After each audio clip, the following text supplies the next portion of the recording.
ఓం నమ శివాయ అండి. మీ అందరికీ నేను మహన్యాసపూర్వక రుద్రాభిషేకం ఎందుకు చేయించాము అనేది మీకు చెప్పాలనుకుంటున్నాను. అసలు నాకు తెలిసిన ఇది ఒకటి ఉంటుంది అనేది నాకు తెలియదు. నార్మల్గా రుద్రాభిషేకం ఉంటుంది అని మాత్రం తెలుసు.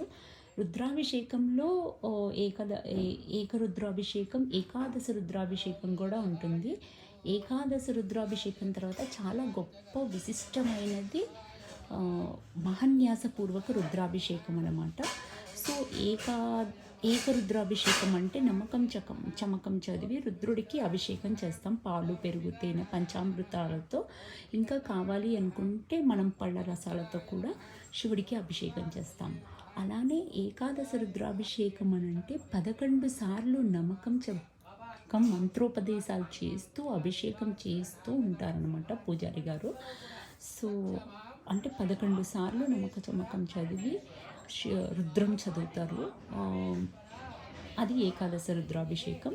అలానే మహన్యాసపూర్వక రుద్రాభిషేకం అనేది ఎవరైతే చేస్తున్నారో వాళ్ళని రుద్రుడిగా ఆవాహయం చేసి, రుద్రుని అతనిలో ఆవాహయం చేసి శంకరుడికి, శివుడికి అభిషేకం చేస్తామన్నమాట.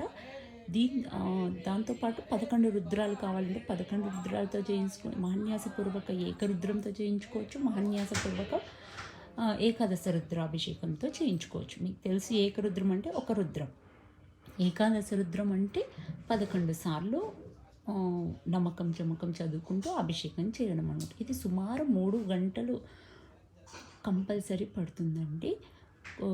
ఖర్చు కూడా మనం పెట్టుకోవాలి అనుకుంటే మన తోచిన విధంగా పెట్టుకోవచ్చు అన్నమాట. ప్రాబ్లం ఏం లేదు.